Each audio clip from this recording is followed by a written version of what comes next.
I will get these public hearings started.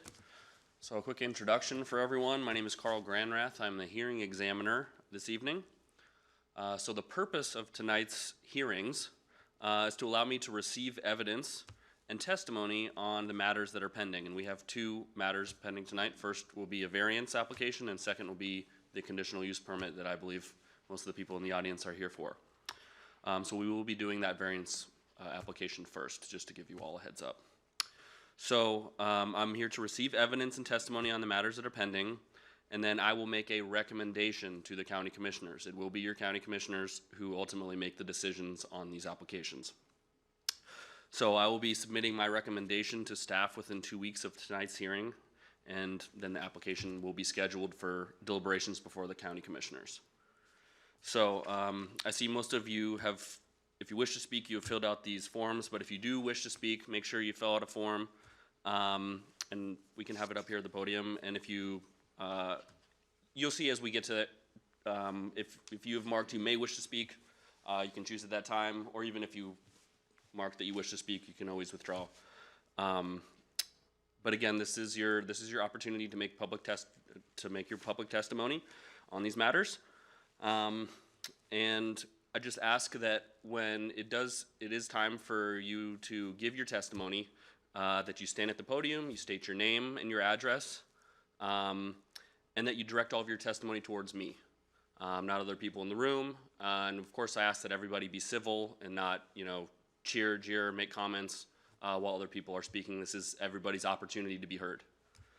So, as far as procedure, the first thing that happens is that staff will introduce the application, and we'll see a PowerPoint presentation up here on the screen. And then after the staff presents the application, the applicant will have their opportunity to present their case as well. And that is up to 30 minutes for the applicant. Each member of the public has up to 5 minutes to comment in the comment period, and then the applicant has a chance for a final rebuttal of up to 15 minutes to address any questions or concerns or any other points that they want to make, and then that will conclude tonight's public hearing. So with that, and I think if we end up with some more people on Zoom or some other people come in, I'll do a quick repeat on some of this stuff. And but with that, I want to get started on our first application, which is variance 20-0012. And I believe we have Zach Trevino, who is going to introduce the application. Zach, are you ready to roll? Yes, I am. Good evening, planner Zach Trevino. For the record, introducing case media R20-0012. This is a request for a 10-foot variance to the front yard setback requirement on a parcel in the agricultural suburban zone. The subject parcel is located approximately 2 miles from our current location, just east of the city of Kootenai, in the Kootenai area of city impact. This is an aerial view of the neighborhood with the project site outlined. The parcel currently has a single-family residence on site that was built in 1970. Harrison Avenue is the public road that provides access to the parcel and is the public road from which setbacks will be measured. And I will get into how setbacks specifically are measured on this parcel in just a minute. The neighborhood is mildly sloped. It slopes to the south, as you can kind of see in this aerial.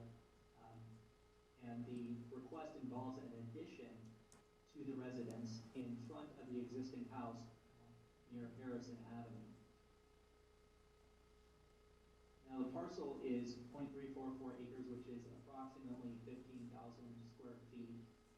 It is not a platted lot, it's an unplatted parcel. And as you can see by this aerial, it is comparable to many parcels in the neighborhood. Certainly the residence is similarly sized to those nearby. And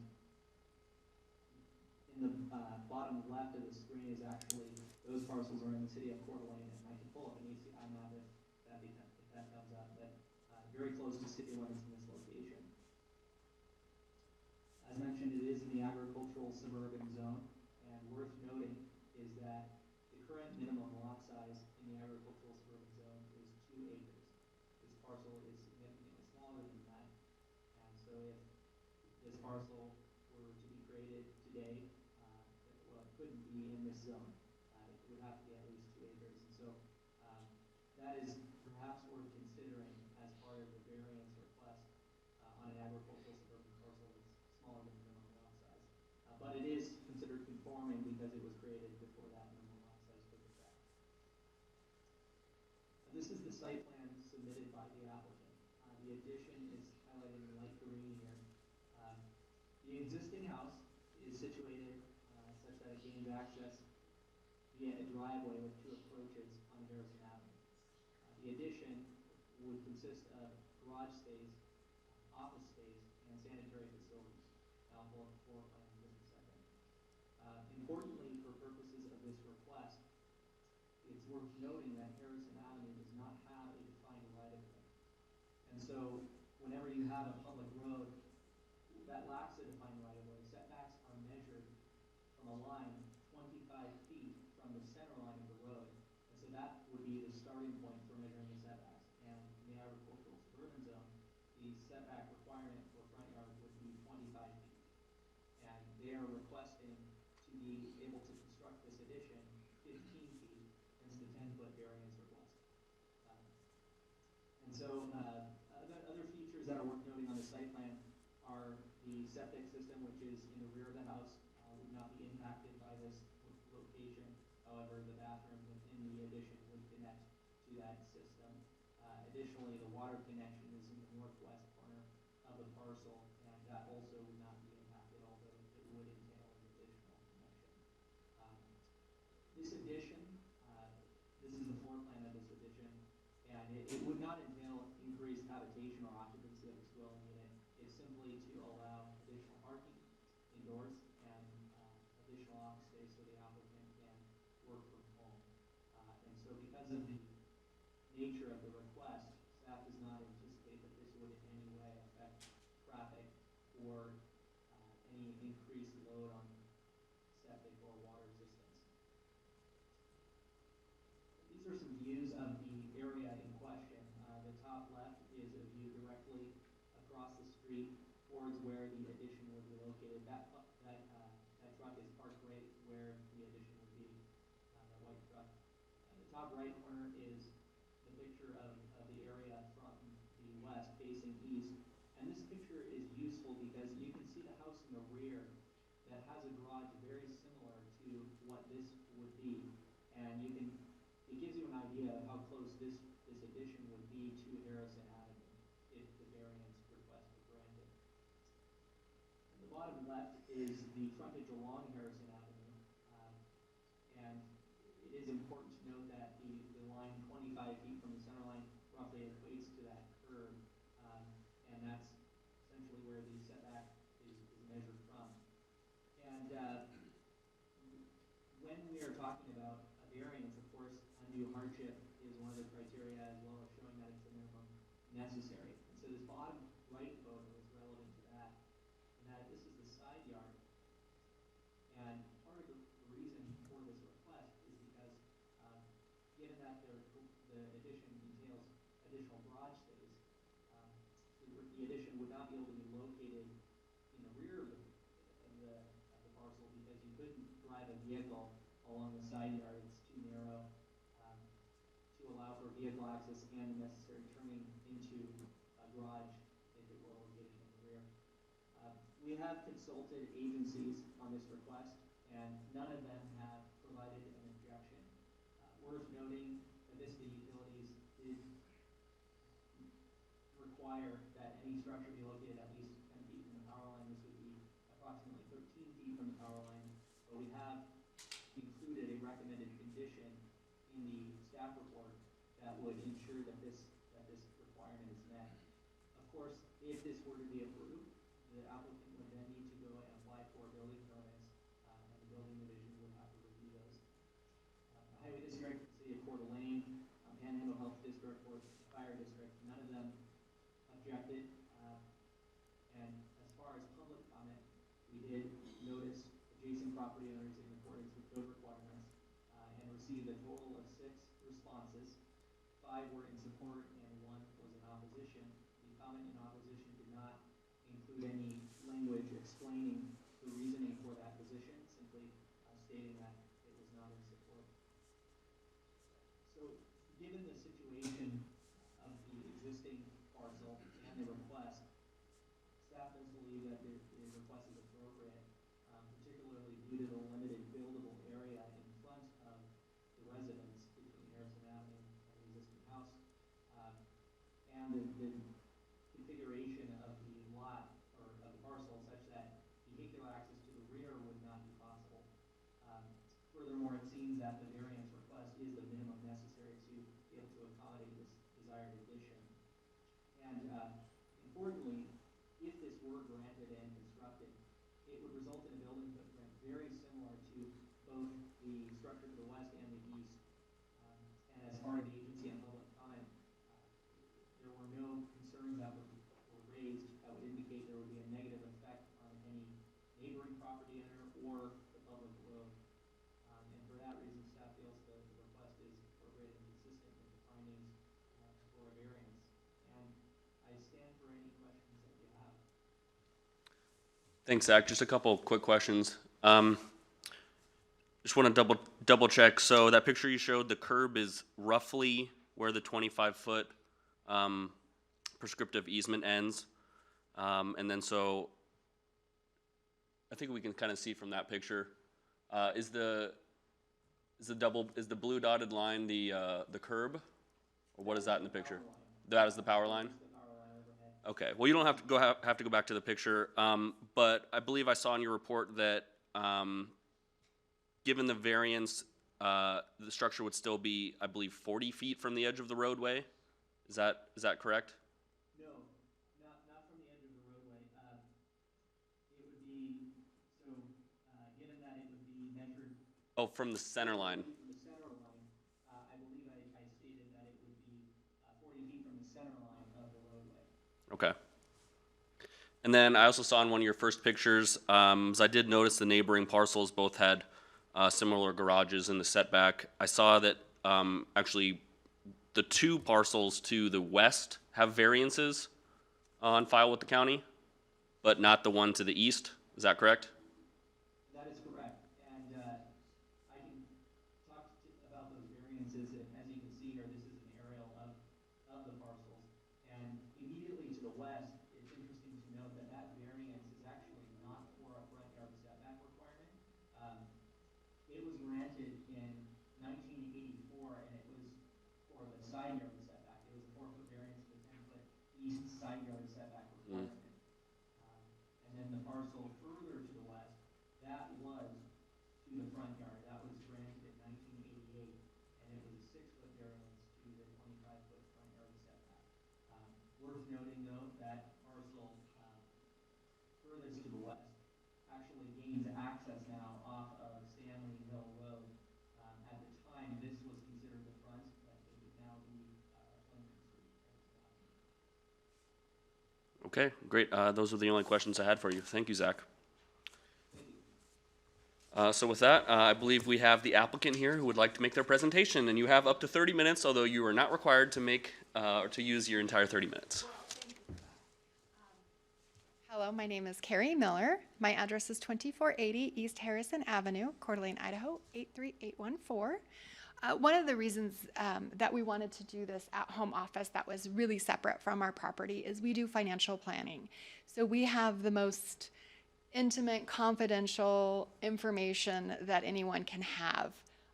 And so having that locked away is incredibly important to us. And we do have a storefront in Harbor Plaza. So this is merely a home office. All of our business, our meetings will be done at our Harbor Plaza location. So I just wanted that to be on the record. Thank you very much. Okay. And double check, there's nobody, I don't believe there's anybody on Zoom who wishes to comment, and I don't believe there's anyone else here, I believe. Actually, there is Danny Trey. Would you like to speak on this application? My bet would be that it's for the conditional use permit, but we should make sure. Give them a couple seconds. Can you unmute them, or is that? ask to unmute. Unmute. All right, thank you very much. All right, with that, it is 6:15 p.m. and I will close the public hearing for variance 20-0012. And thank you very much. So again, I didn't notice if anyone else snuck in, but really quickly, we're gonna have staff introduce this application, and then the applicant will have up to 30 minutes to make their presentation. And then I'll open it up and I'll guide us through the public comment portion of this. I do believe I will probably be starting with those who wish to comment in favor. And then anyone who, I don't think we have any neutral parties who wish to speak, but that would go second. And then I'll open it up and start going through in the order I received them of those members of the public who are opposed, who wish to speak. And you have up to 5 minutes, and I will be, just for the sake of everyone's time, I will be putting a timer on that and just politely reminding you when your 5 minutes is up. So again, hopefully we can all remain civil and allow everybody to have their opportunity to speak and enter their public testimony. So with that, I would like to open up the public hearing for CUP 21-0001. And we have Planner Vlad Finkel, who will be presenting this application. Vlad, are you ready to go? I am. Good evening. For the record, Vlad Finkel with Kootenai County Community Development.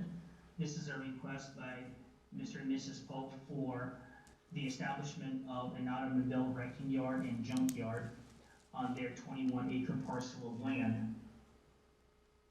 The applicant is requesting a conditional use permit in order to remedy an active code violation and to establish this facility on a 7-acre portion of a 21-acre parcel of land in the rural zone.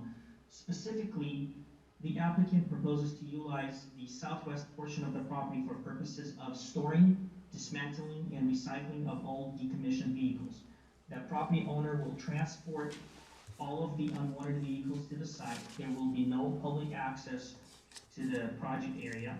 There will be the recycling and removal of material and hazardous fluids will be done on as needed basis in compliance with the regulations of all local and state agencies. The existing residence and outbuildings will not be utilized as part of the request. The applicant intends to utilize a small storage building within the requested CUP area for storage of materials as well as dismantling of vehicle. There are currently 2 access points to the project site. Both of them are located off of Pope Road, one in the southwest corner and the other one in the along Pope Road to the north. The current zoning designation of the subject property is rural, and it is surrounded by parcels that are zoned rural, as well as light industrial to the south and to the west, light industrial with a conditional zoning development agreement, as well as commercial parcels that are further south near Garwood and Highway 95 intersection. The comp plan designation is suburban, and the subject property is partially located over the Rathdrum Prairie aquifer. The area that will be utilized, the southwest corner that will be utilized for this facility is located over the Rathdrum Prairie aquifer.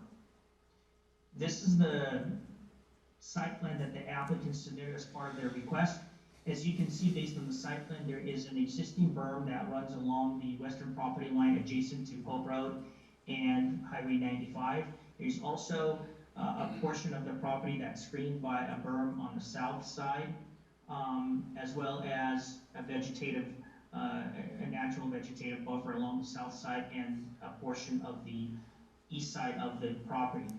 These buildings out here, as I stated, will not be utilized as part of the request. The applicant is proposing to screen the area that will be used for storage and dismantling of vehicles with a fence line as well as vegetation. The code requires that a use such as this must be screened from the adjoining public rights of ways or adjoining properties so as to better fit the area, so it's not considered a nuisance or a blight, if you will, or so that it's aesthetically pleasing to the surrounding neighborhood. These are some of the photos of the property that the applicant submitted. As you can see in the upper left corner, this is one of the access points to the property, and there's a berm running along the western property line. The lower right picture shows the other access point that will be utilized by the applicant for purposes of transporting vehicles on and off site. These are some more photos of the property. It's fairly flat. There is some sparse vegetation within the center of the property, but there is also a vegetation along the perimeter on the south and east side. We did solicit comments through the agency comment process, and as you can see based on the slide, Lakes Highway District stated that they had no concerns as the proposal would have no impact on their transportation system. Health Department stated that the applicant must submit a commercial industrial application for the assessment of the proposed improvements. I have personally spoken with the official from Panhandle Health District at least twice to discuss the potential requirements for the necessary improvements for aquifer protection and for storage of hazardous materials on site.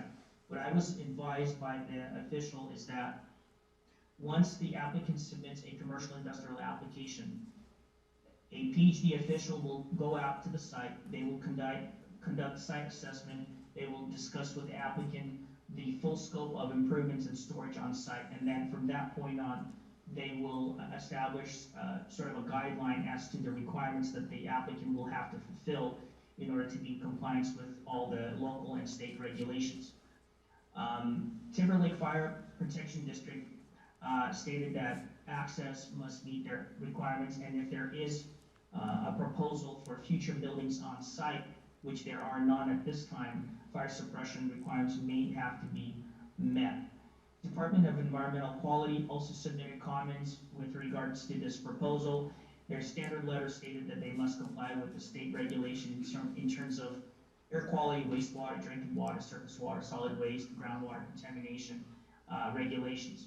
I have also reached out to DEQ to make sure that they understood the project, and if they had any specific requirements that they need to provide those to the county so that we can impose them as conditions of approval. The response that I received was a separate email that they must comply with the open burning regulations, and that there should be no burning of tires on site, which in speaking with the applicant, they advised me that that's not going to happen. Of course, Kootenai County Code Compliance Division issued a statement that there's an active code violation on the property for storage of vehicles on site, and that the approval of this application would remedy that issue, and the code violation would then be removed.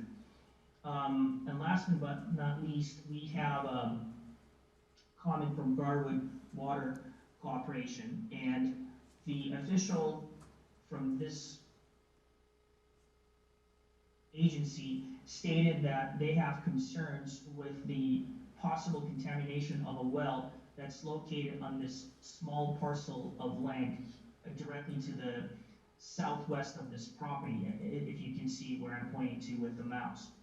I personally reached out to the individual, and we had a discussion about their concerns. I have asked when this site was established and when the well was drilled. I was advised that it was drilled in the mid-80s, and that in fact Garwood Wrecking Yard, directly to the south of this property,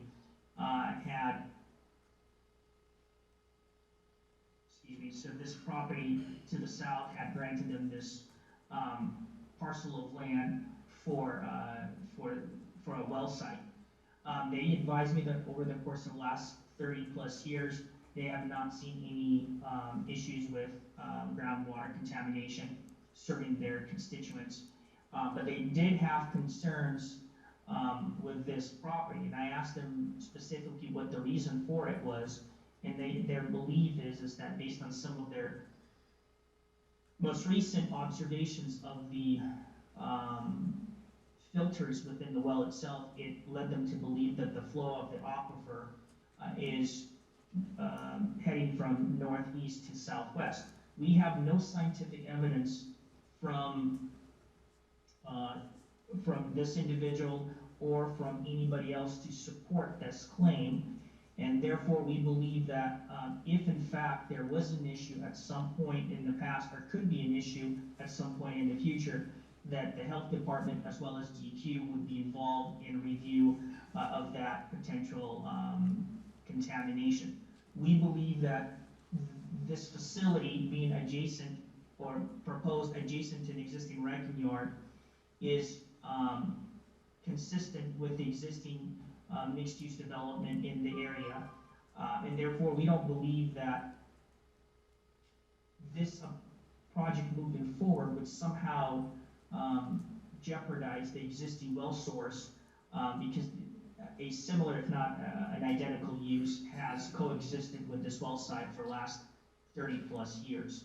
And I want to be clear that the Garwood wrecking yard was established prior to this well site.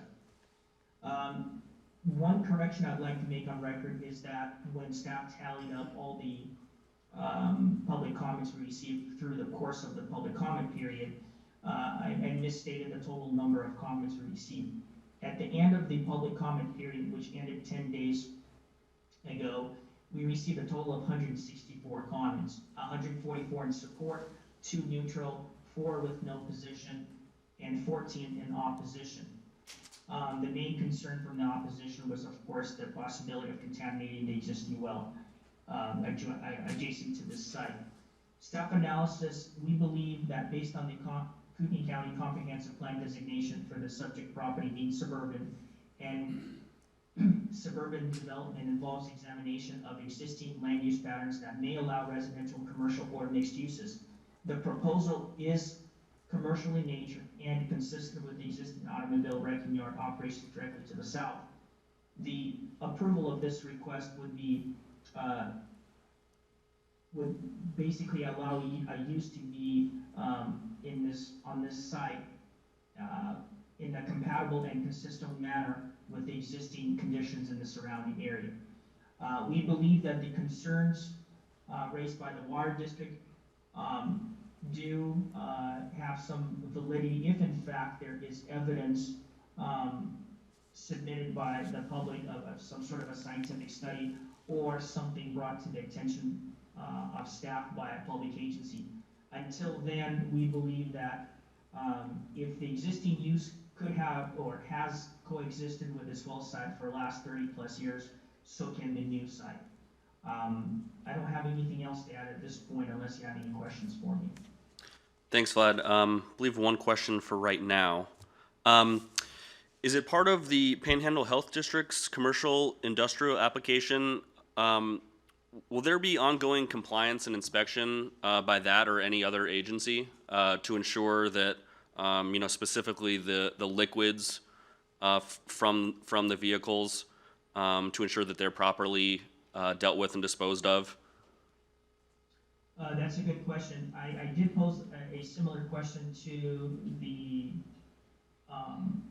health official, and I was advised that once an application for a commercial industrial permit is submitted, they will do an initial evaluation, and then over the course of the lifespan of this project, if it's approved, there will be ongoing assessment of the conditions at the site and what is, being conducted and what, the operations consist of. So there will be ongoing evaluations by PhD, and if need be, then DQ could also be involved in that regard as well. And there's no, they didn't give you a specific, like twice a year, once a year, any indication about any standards they have for that? Okay.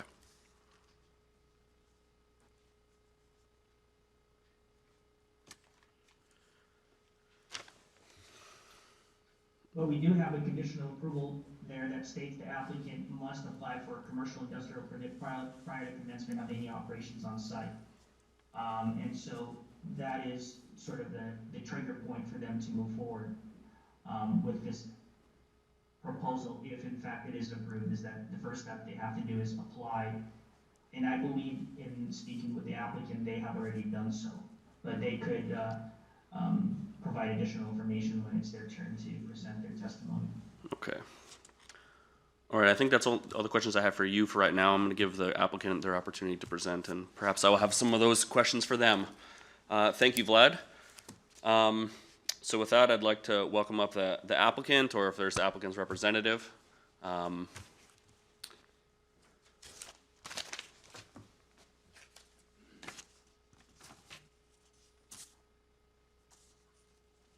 Stanley and Pam. All right. So you do have up to 30 minutes, and just go ahead and make sure you state your name and address for the record before you begin.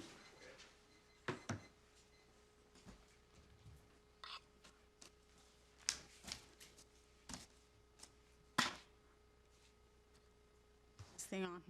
Hi, my name is Pam Pope. My address is 19028 North Pope Road in Hayden, Idaho. This is my husband, Stan. Would you like him to say his address? That's all right. That's all right. Same address. We've got it. All right. So we are here today as part of the process to get a conditional use permit approved on our property at 19028 North Pope Road, where we live in Hayden, Idaho. I feel it's important to state that the Pope family has owned and lived on this parcel since 1913. We are fourth generation here, and our children are fifth generation on the same property. We are not new to the area. We are requesting approval of CUP 21-0001 to establish an auto recycling yard on a portion of our parcel. We do have a code violation. We received that violation on December 11th, 2020. And this CUP was suggested by a Kootenai County Code Compliance Officer to remedy our violation. Our property is currently zoned rural, and this request is permitted in the rural zone with the proper screening requirements for county requirements. I would like to explain a little bit about our violation and how that came about. At the end of November 2020, we were approached by LT Jones. He's the owner of Pegasus Auto Recycling for the last 35 years. He was selling his property, ended up to be to a welding fabrication shop, and offered us the Pegasus Auto Recycling name, some of the equipment, and even to partner and consult with us on how to safely get Pegasus started at our new location. Remember, this is the end of November. We have just started discussing the next steps we need to take to properly get this project going. Also, we do not do this every day, so naturally we didn't know exactly what to do. I personally did make a couple calls to Kootenai County offices to try to find out information on next moves, but with holidays, COVID, and people working from home, I did find it a little challenging to get information. But by December 11th, I received a code violation, which honestly helped me get me pointed in the right direction that I needed to go. So it's important to state our request that we are simply moving an existing business of 35 years, Pegasus Auto Recycling, approximately 830 feet north on Pope Road. And I can demonstrate it here on my, we're moving it 830 feet, it was here. We're moving it 830 feet to a portion of our property. We're simply moving it from the south side of Garwood Wrecking to the north side of Garwood Wrecking. Our property is already set up for meeting the Kootenai County screening requirements. We have a berm that runs the complete west property line. It's 1,275 feet along Pope Road and Highway 95. You can kind of see the berm right here. It's approximately 20 feet tall and 67 feet wide. This blocks all visibility from public right-of-ways. If granted, we will install approved screening in places where the conditional use impact area is visible to adjacent properties.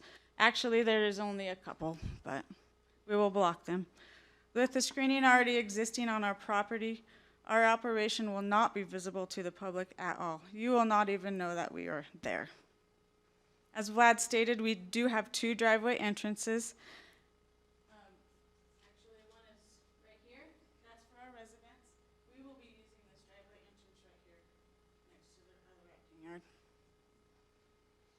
We feel we have a unique opportunity because of our location. We have commercial zoning to the west, directly across Highway 95. You can see it pretty good on the big picture. We have commercial and light industrial to the south. The immediate adjoining properties are junkyards. Right here, there's 2 of them. We're situated on Pope Road, which was built to heavy all-weather standards because of our proximity to Highway 95 and for land applications, just like I'm requesting. It's important to know that our parcel is almost 21 acres. We do live here, and we have no intent or desire on turning our whole property into a wrecking yard. The area that we are requesting is just this corner right here that I have outlined. So on the property, the only thing we will be recycling is end-of-life vehicles. No other items will be recycled. No public will be allowed on site. We will haul the vehicles in with our own equipment.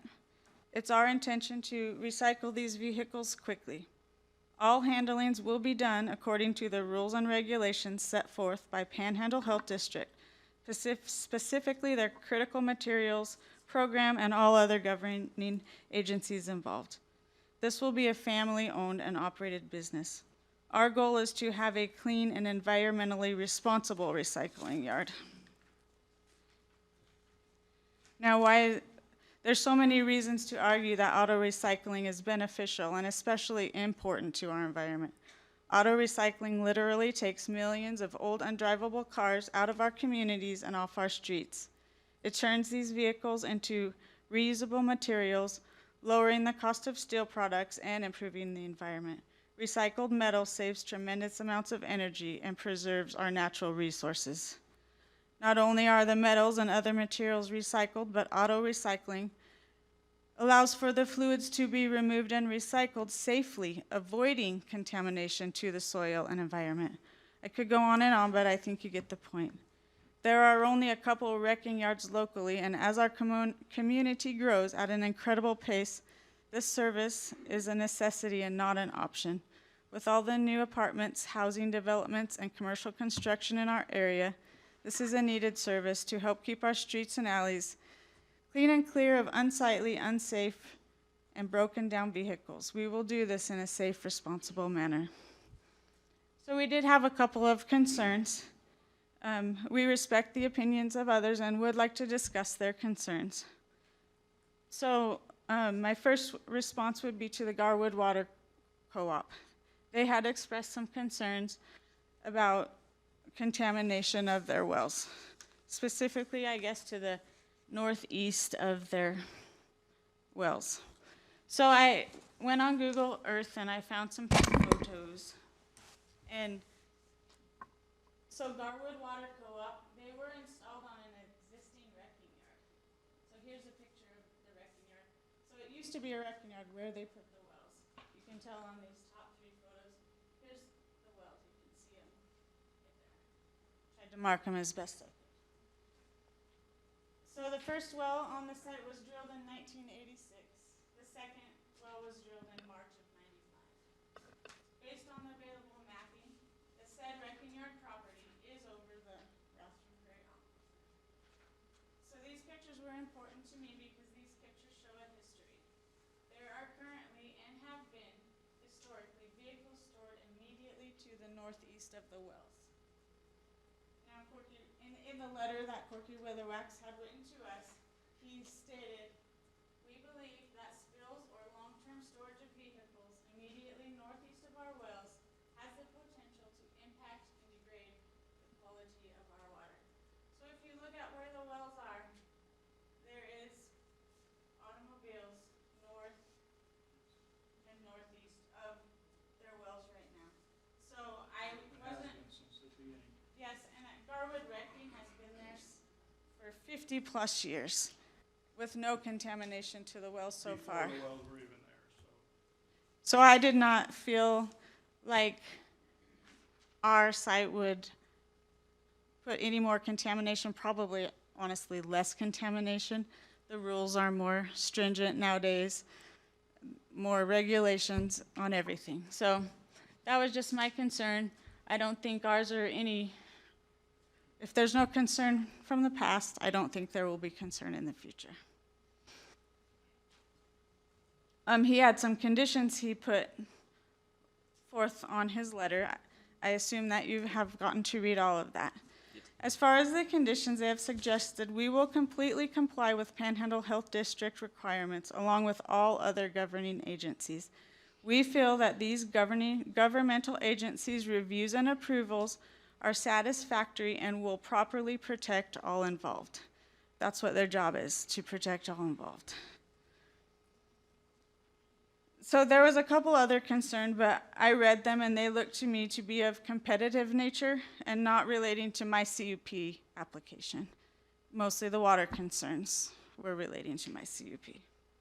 So in closing, we agree to the draft recommendations and draft conditions of approval in the staff report for CUP 21001 by Vlad Flinkel, Planner 3, and appreciate his time and expertise in this area. Before I do my final statement, I wanted to say one thing. On Vlad's presentation, he put Timber Lake Fire. It's not, we're in Northern Lakes Fire. And I know it said Northern Lakes and all the other stuff, but just up there it didn't. So just didn't want anything to go wrong for a formality. So in closing, we are happy to help keep North Idaho clean and beautiful as it always has been. Our family is born and raised here for generations. The family has owned and made a living with this property since 1913, and I think I put the abstract in the papers just to show. We definitely have a vested interest in properly promoting it. We understand that it's ultimately our responsibility to protect our environment. Our family would like this opportunity and chance to do our part for the environment at the same time. Thank you for your time. In reviewing this matter, respectfully, Stanley J. Pope family. Okay. Would you like to make any additional comments, sir? I'd like to sort of ask the same area of questions to do with the Panhandle Health District and the commercial industrial application. Yes. Have you started that application Yes, I process have. yet? Yes. Do you know if they're going to require regular inspections Yes, I believe it's every year. yearly? Yep.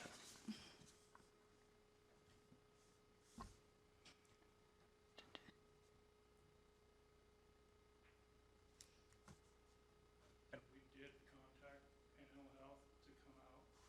They had told us that they couldn't come out because we had a hearing to go to. So They will come out after. we had so. a scheduled appointment for them to come out, but then he said he couldn't. So. Okay. Let me just double check I didn't have any other questions jotted down for you. And as a reminder while I look, you will have an opportunity for rebuttal for any of the public comments at the Okay. end, if there's any other specific concerns that come up. So, I think that's all the questions I have for you right now. And again, I did review all of the application materials and everything Right. that the staff provided as Right, well. thank you very much. So, thank you very much. And I'm going to go ahead and get started with the public comment. And I'm going to start with two slips in favor who may wish to speak. So I have an LT Jones. Are you here and do you wish to speak?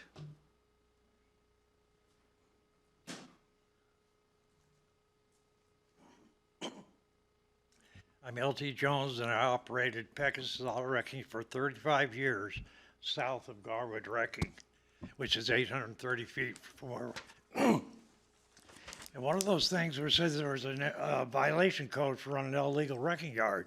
We're not actually running an electric. We relocated Pegasus to Stanpole's property when we got the notice. And that time we had asked Panhandle Health to come out and see if they had anything to say. They set up an appointment. Then they said they can't come out till we get a CUP permit. Also, we had my Pegasus Auto Wrecking yard license relocated from my old property to Stanpole's property. So we're in the process of doing all this when we got the notice. Excuse me. We're also doing a lot of environmental stuff there, like a concrete pad to drain on, containment for all the fluids with secondary containment, which we were all getting ready for the Panhandle Health. So as soon as, the thing is approved, we'll gladly have the Panhandle Health come out and we'll comply with anything they said. as I have for the past 35 years. I've had no complaint from DEQ, Panel Health, or the county in that time. When I sold the property last November, we had an environmental inspection. The environmental inspector, after touring the property, said he could not believe that it had been in a wrecking yard for 35 years and there were absolutely no contaminants of any kind on the ground. So that's what I'm bringing to Pam and Stan's business, is the knowledge to run a clean, environmentally safe wrecking yard. And mine was also over the aquifer, if that made any difference, but I never had any complaints in the 35 years I was there. So that's what I got. All right, thank you, sir.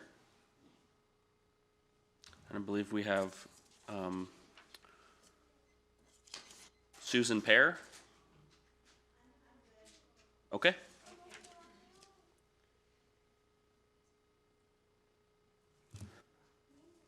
All right, and I'm going to leave the Zoom people to last, and with a deference to the people who are here first. I believe the first person I would like to call up for their testimony is Corky Witherwax. Do you still wish to speak? All right, come on up, sir.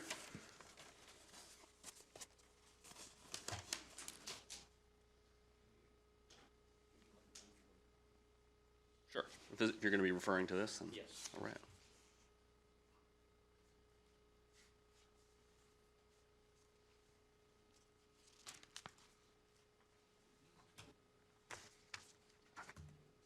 Name's Corky Witherwax, 2218 East Garwood Road, Hayden, Idaho. I'm a member of the board of directors for Garwood Water.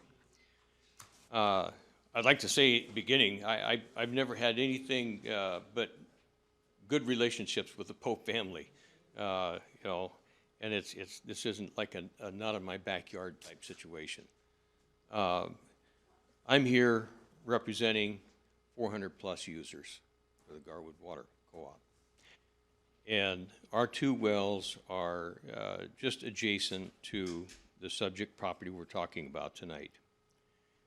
I'd like to make mention in Vlad's presentation, he talked about he needed proof of flow of water to our wells. The packets that I gave you tonight, they're DEQ.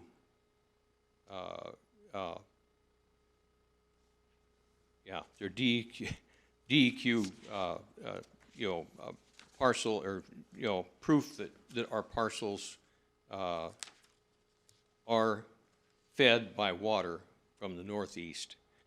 You'll see on the first blow-up picture there, that's a picture that's actually in the packages themselves, but I blew it up just to be able to see it a little better. And you'll see there's a black and white X next to the numbers of E0005198. That marks our well, or wells, I should say, two of them. And the red, yellow, and blue shows the direction of flow that feeds our wells. It comes from the northeast, northeast, directly underneath the parcel we're talking about tonight. So the red section would show that what DEQ claims that it would be if there was a contamination or a spill, it would reach our wells within 0 to 3 years. In the yellow, it claimed that it would take 6 years to get to our well. And of course, blue is beyond the parcel we're talking about tonight. So DEQ has done some checking on our wells, and they say that we would be affected by this project if there was a spill. So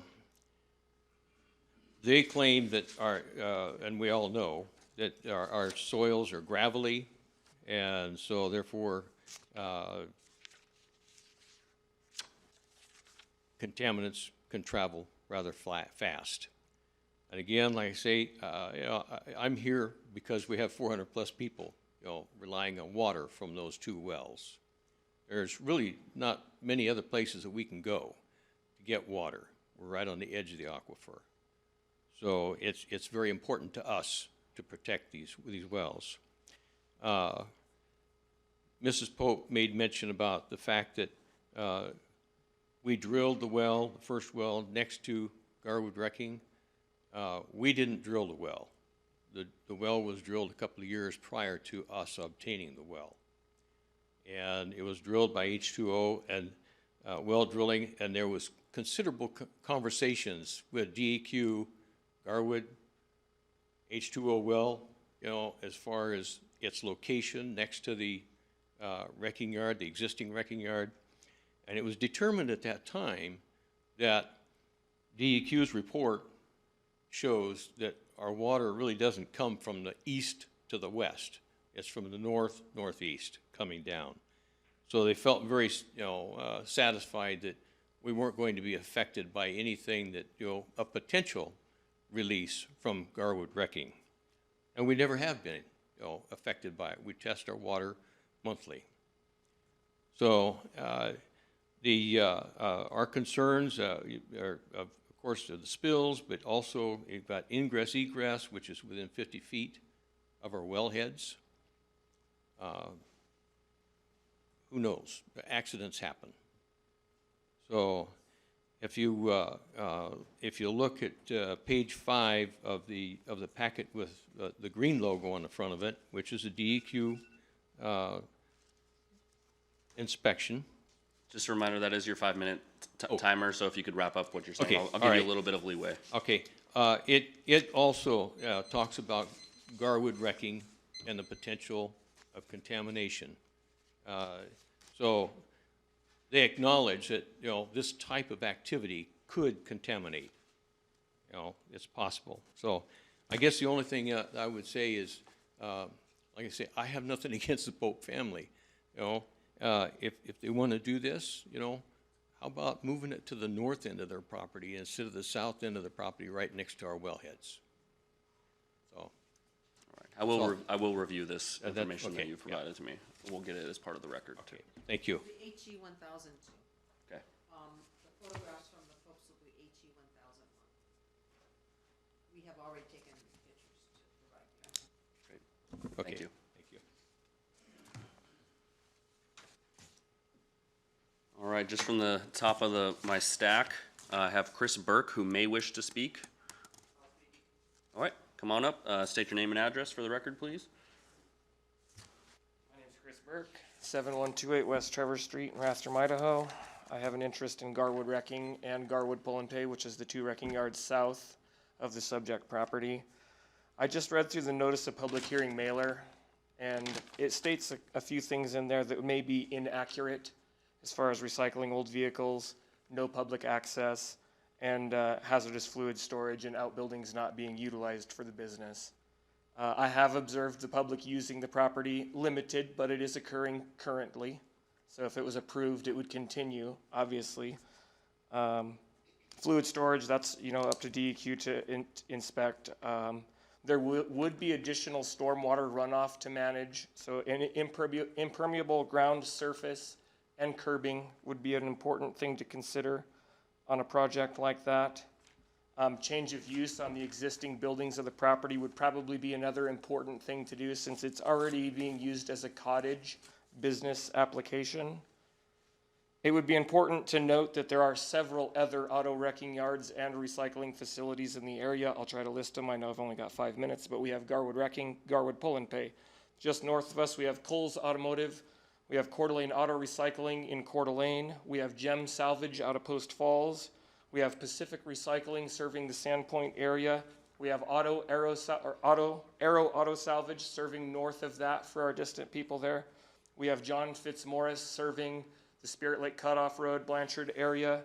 We have Pine Creek Wrecking serving the Silver Valley, doing a very good job. And we also have Sutton Salvage serving the Worley area. The overage of unwanted vehicles in the area is being handled perfectly as it is. There is no overage and there is not a need for another wrecking yard in the area. It's important to notice that they have been hauling cars to the subject property without the use of any permits at all. They have not been slowed by that at all. That should show that they will continue to do whatever they need to do without proper permitting. That should be considered. Just removal of unwanted cars and trucks isn't good enough for Kootenai County. We have burdens like buses and motorhomes and travel trailers. Those burdens are tossed to Garwood Wrecking. We're the last wrecking yard in the area that will handle such burdens at a low cost to our residents. True auto recycling compliance would include public access to the property to sell and to recycle as many parts as you possibly can. That can't be done if you don't allow the public access. Inspection times has been as far out as 2 years for most auto recycling facilities, and substantial environmental damage can occur in that 2-year window. So closer inspection times would also be recommended, in my opinion. And that's about it, you know? The public access, and the other thing about public access, if you have an accidental spill, you know the old days, our wrecking yards have been there a long time. If you have an accidental spill and you have public access, the county's gonna know about it. It's gonna be on your smartphone, it's gonna be on Facebook, fires, spills, injuries, all of it. The public access is, you know, self-policing essentially, in my opinion. So to be behind the dirt berm is fantastic, but it also hides it from the county just as much as it hides it from the public. So I think the public access, if something like that were to be granted, would be kind of like a self-policing type deal. And that's what I've got for now. I'm sure I've got more and there'll be more meetings, but that's what I've got for you. Thank you. Thank you.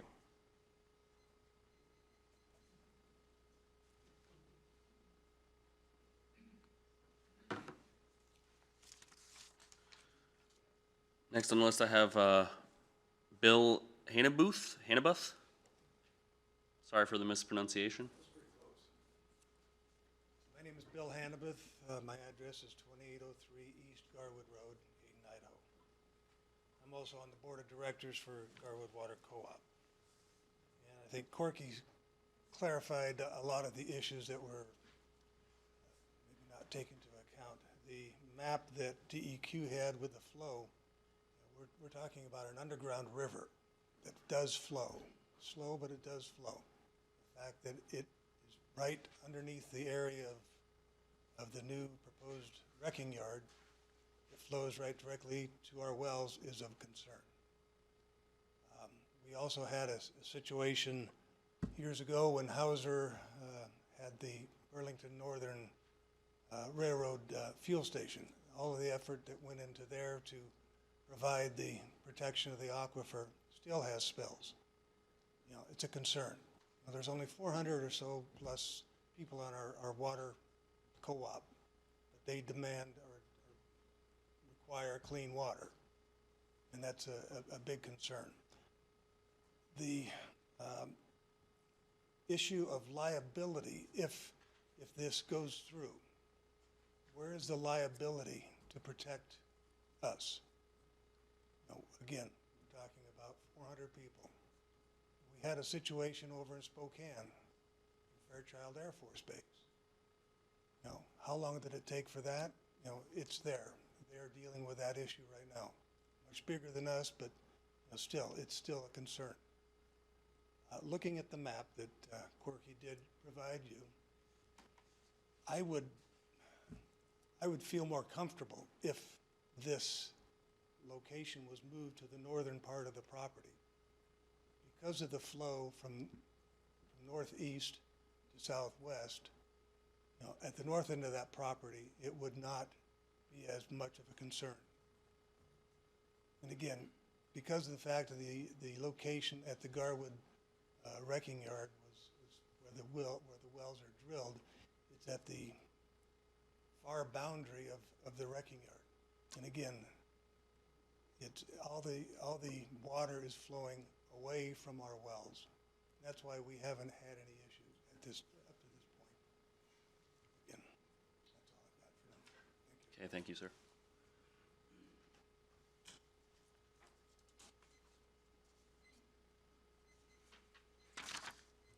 Next, I have Brian Taylor. Would you still wish to speak? Sure. All right.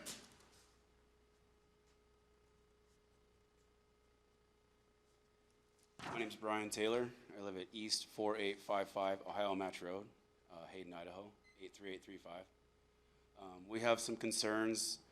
In his application, he had said that he wasn't going to build any additional buildings.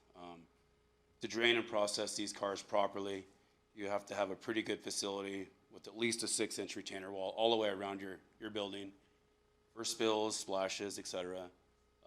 I don't see how these cars can properly be handled without such a facility like Garwood Wrecking has invested in. We take pride in the well and the land that we donated for the well. So, short of stepping up and building a facility like Garwood Wrecking has, and if they do that, welcome aboard. Without a shop or a facility like we have, funded and produced, you cannot drain these cars and store the fluid properly. There's no way. You can't drain it over a concrete pad out in the open, over rainwater and etc. You can't store these fluids out in the open. They're going to have an abundance of gasoline, unleaded fuel that they're going to have to deal with and process properly. Antifreeze they're going to have to deal with, process properly. Freon they're going to have to evacuate out of the vehicles and deal with properly. If they want to meet all these regulations, welcome aboard. I had to follow a certain set of rules, certain set of regulations. I had to spend $250,000 on a facility to process these cars properly, and I think it's only fair that they have to do the same. It's not right for me to have to go through all these regulations and they're going to go out and drain cars over a concrete slab. And also, they're also pit storing cars in a pit right over the aquifer. Direct runoff runs right into the aquifer. As you obviously seen. There's always oil, residual, hoods are off, ripped open, whatever. Rainwater is going to get down into that. And when you're storing cars in a pit where he's plowed up berms all the way around it so nobody can see it, it's not environmentally friendly, period. I don't think it's a good idea to pit store cars at all over the aquifer. Thank you. Thank you.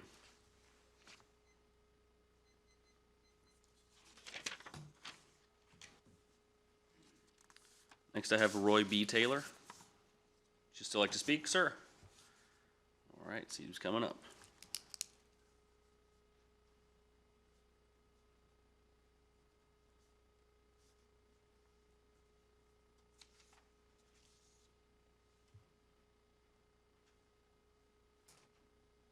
My name is Roy B. Taylor.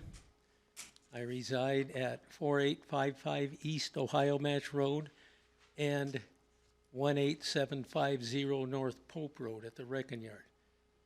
For 50 years I've been there.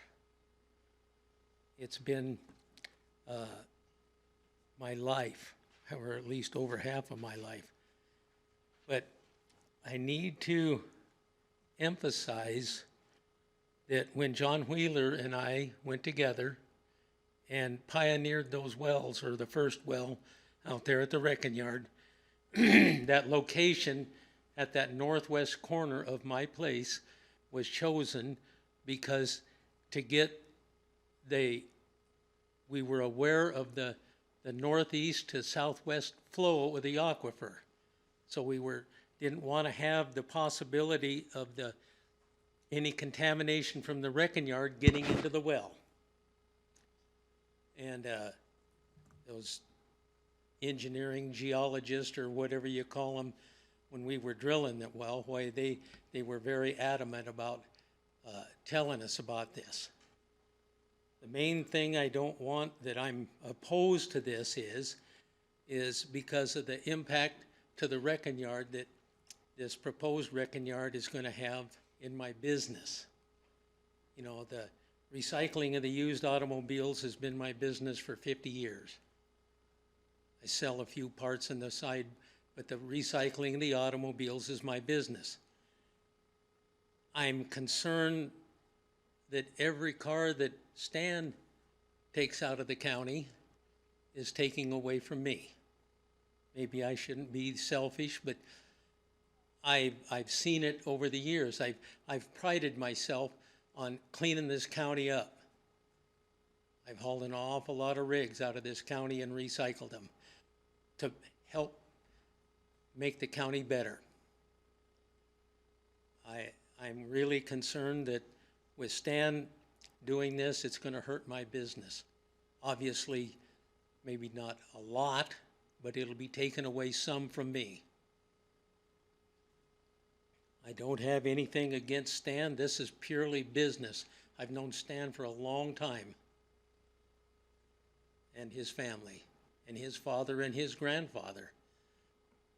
Like I said, I've been there for 50 years, so I'm very aware of the Pope family, and I don't have anything against the Pope family, but I am concerned about my business. Where I put that much of my life into the business, why I want to preserve it. But that's, I've been hearing about the, you know, the well and stuff there, but I just wanted it known that that's why we picked that position, that place on my wrecking yard there, is because of the location and the flow of the aquifer. So there wouldn't be any possibility of contamination coming out of my wrecking yard and getting into that well. Thank you. Thank you, sir.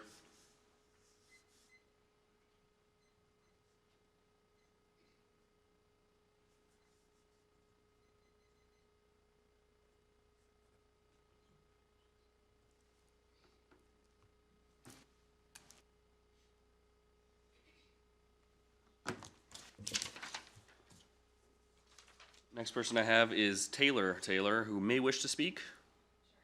Okay.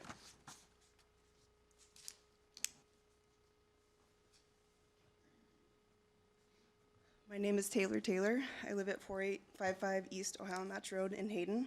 I'll try to keep it simple and short. Everybody said a lot of my concerns, mostly the water.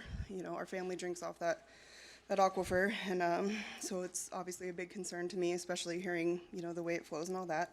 I also think that there is plenty of other non-compliant yards in Kootenai County that we don't need another one.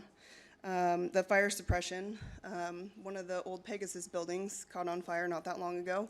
I think the fire suppression thing is a very big thing to do that. And lastly, I noticed when they were commenting about the driveway use that they're going to use, Garwood Wrecking is not allowed to use our north entrance because of where it is on a curve.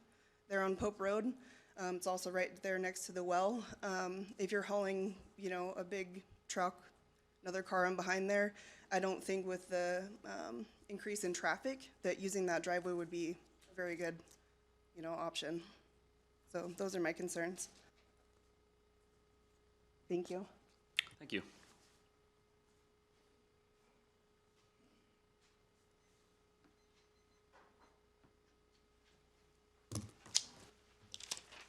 And the last slip I have right now is Mickey Meyer, who may wish to speak.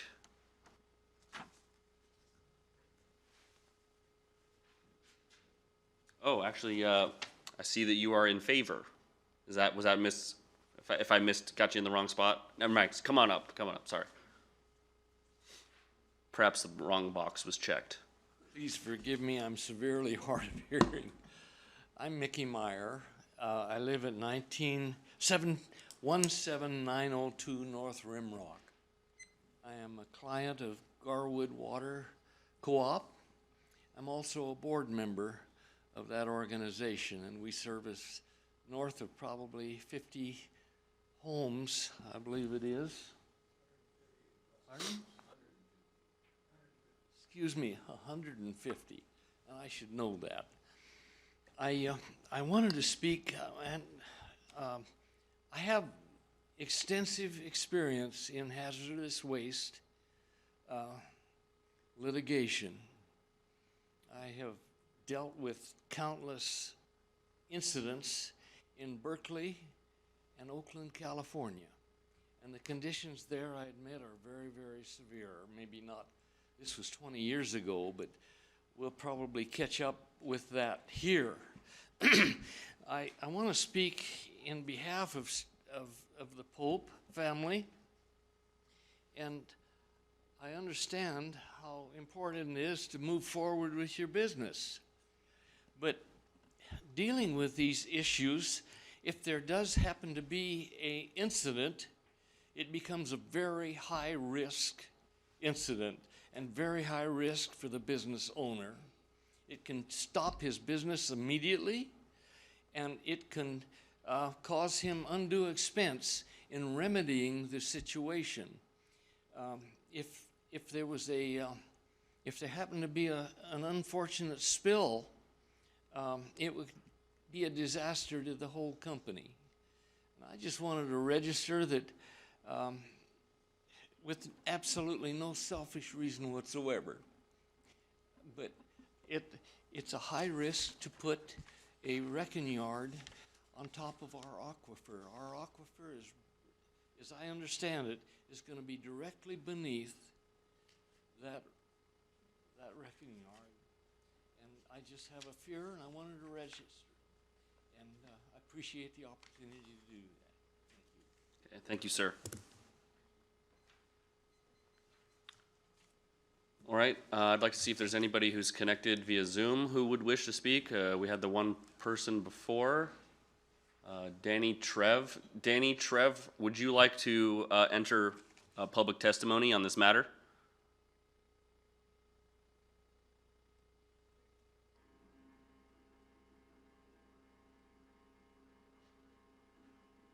Doesn't sound like words, but can you try resetting your microphone? We are only getting static from you, sir, or ma'am.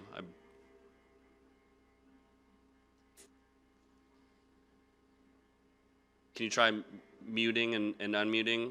Danny Trev, if you can hear us, we are only getting static from your microphone. We are not hearing any words you may be saying.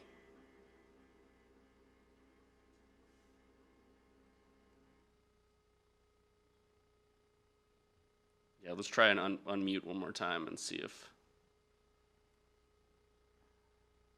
the joys of technology.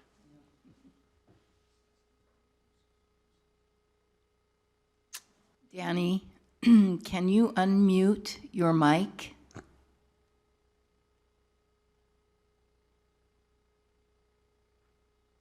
Thanks everyone for your patience. It is important anybody who wants to give public testimony, we give them an opportunity.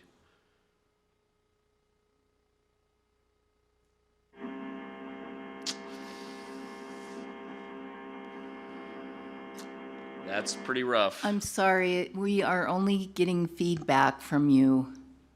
If you are trying to speak, is there a way to reset your microphone or your speakers?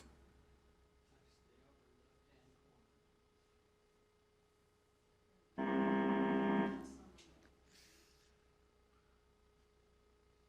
that's weird because I believe it was coming through fine at the beginning. Earlier it was. Would you like to take the opportunity to disconnect and try to reconnect so that you can speak? Or are you able to use the chat and type something for us to read?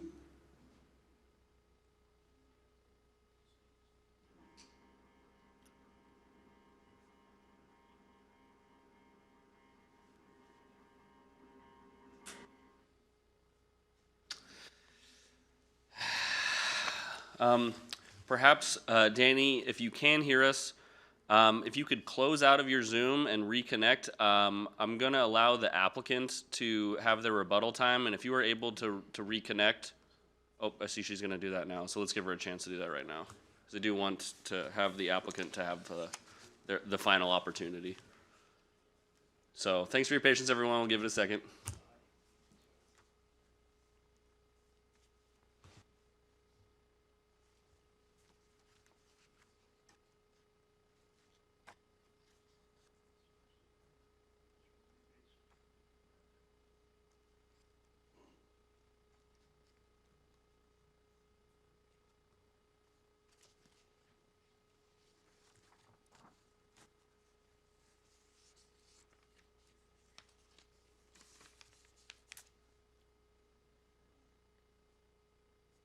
Give it another 30 seconds, a minute, and just for the sake of everybody's time, try to keep things moving. But we'll give them an opportunity to reconnect. I believe it was a woman, right? Yeah, okay. Give her an opportunity to reconnect.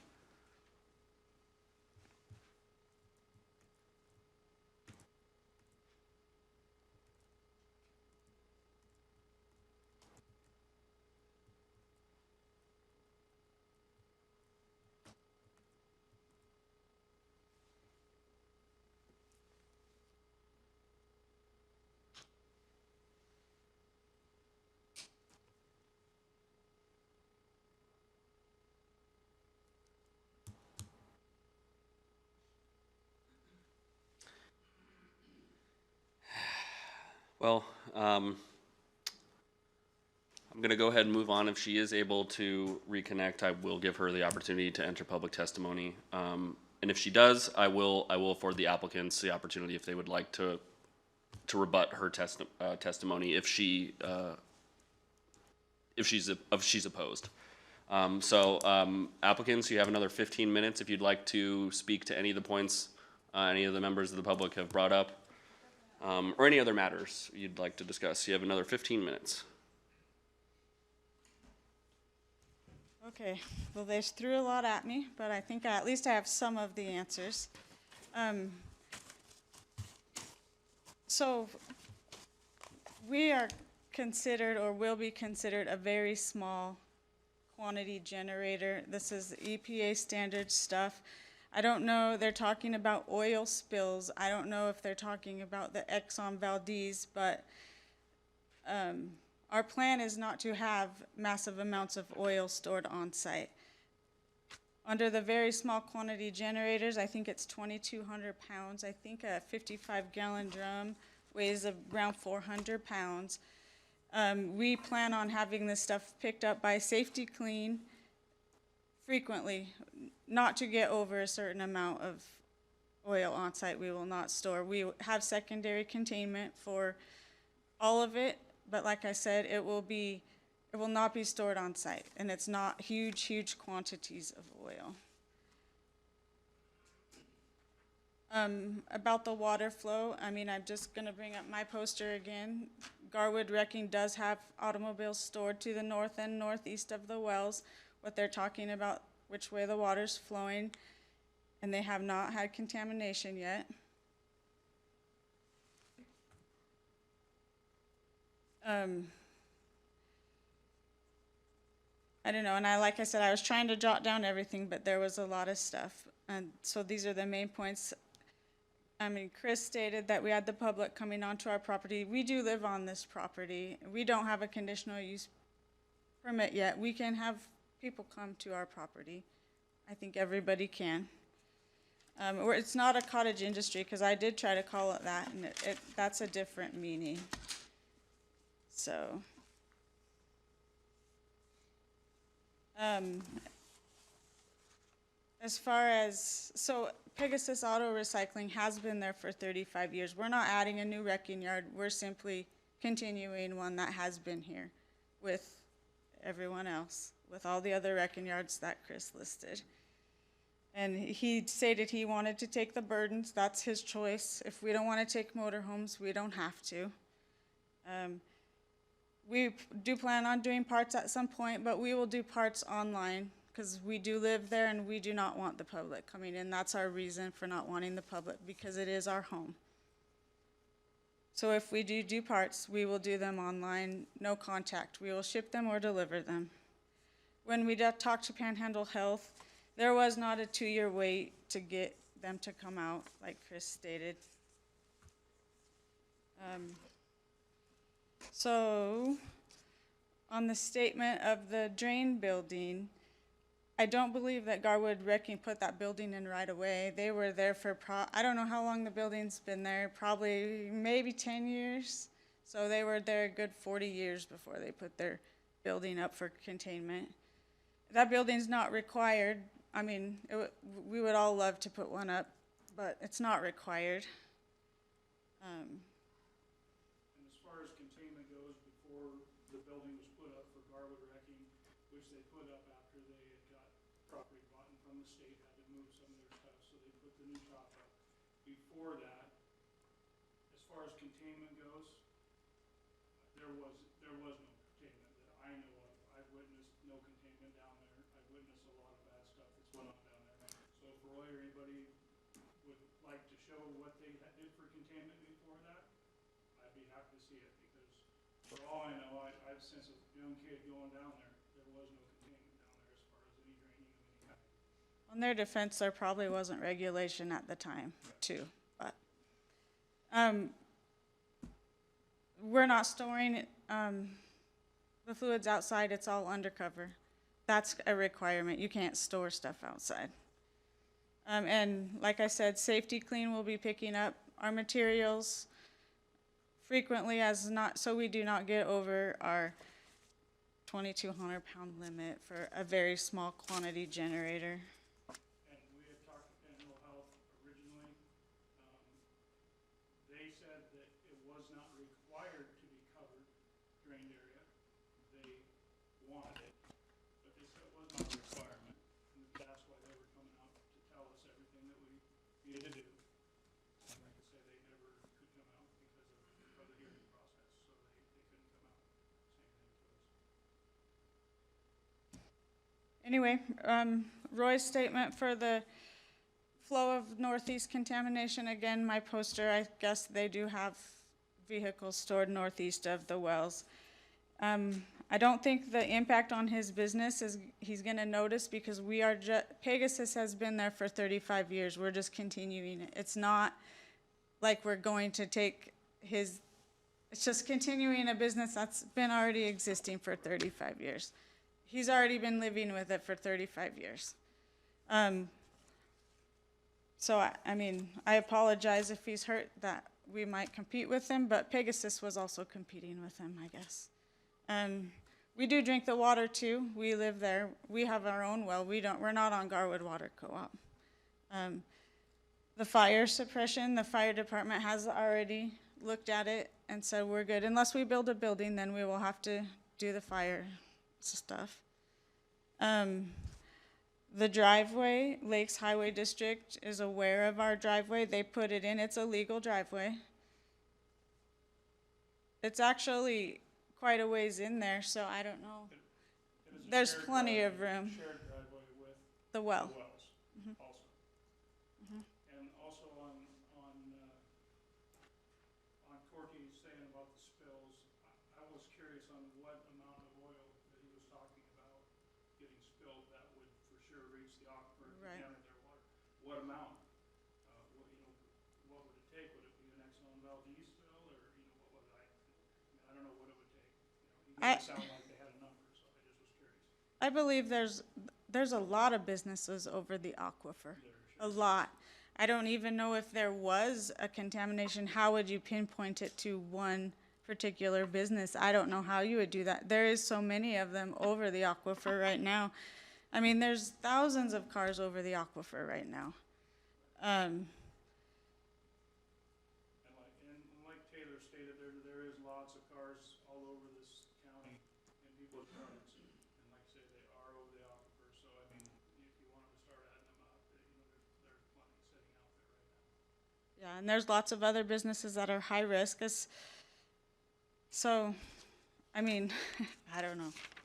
I think I've covered everything. I don't know. What capacity do you intend to have? Like, how many cars do you have an intended capacity? It's a guess. I mean, we really don't know. So our plan is to get them in and out quickly, not to sit and store them forever and ever. Now, my husband, he does do derbies. We have like, I don't know how many Lincolns. Last time I counted, we had 27 Lincolns on the property. That is over the aquifer, but I mean, on the cars that we want to recycle, we're in and out. We're not storing them for a long time. So you don't intend it to be a long-term storage for most No, of we them? do not.